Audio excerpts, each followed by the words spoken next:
নমস্কাৰ বন্ধু বান্ধৱীসকল আপোনালোকক পুনৰ স্বাগতম জনাইছোঁ আমাৰ এক অন্য ভিডিঅ'লৈ। আজি আমি পঢ়িম আৰু শুনিম গাধ, কুকুৰা চৰাই আৰু সিংহটো।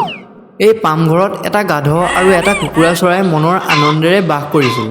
পামঘৰৰ গৰাকীৰ অজস্ৰ সম্পত্তি, সেইখিনি সুকলমে চলাবলৈ আছিল ভালেখিনি লগোৱা লিকচু। সেয়েহে গাধটোৰ ভাগত বৰ বিশেষ কাম একো নপৰিছিলে। খাই খাই সি তেনেই নুদুকাটো হৈ পৰিছিল। এদিনাখন এটা সিংহই সেই গাধটোক দেখা পালে। দেখিয়েই লোভত তাৰ জিভাৰ পানী টপ টপকৈ সৰিবলৈ ধৰিলে। ঠিক সেই সময়তে কুকুৰাটোৱে প্ৰচণ্ড জোৰে বুকু ফিন্দাই কক কক কক বুলি মাতি উঠিল। কোৱা হয় সিংহই হেনো কুকুৰাৰ মাত শুনিলে বৰ বিৰক্ত হয়। এই সিংহটোৱেও কুকুৰাটোৰ ডাক শুনি তৰা নৰা ছিগি লৰ দিলে। কথাটোত গাধটোৰে বৰ ৰং পালে।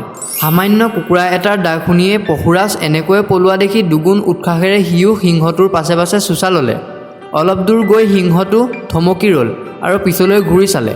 মাত্ৰ কেইটামান মুহূৰ্ত সিংহটো গাধটোৰ ওপৰত জঁপিয়াই পৰিল আৰু তেনেদৰেই মূৰ্খ জন্তুটোৱে প্ৰাণ হেৰুৱালে। নীতি কথা, অত্যাধিক আত্মবিশ্বাসেও কেতিয়াবা বিপদ ঘটায়। বন্ধুসকল আজিলৈ ইমানেই। যদি আমাৰ ভিডিঅ'সমূহ ভাল লাগে তেন্তে আমাৰ চেনেলটো ছাবস্ক্ৰাইব কৰি ল'ব।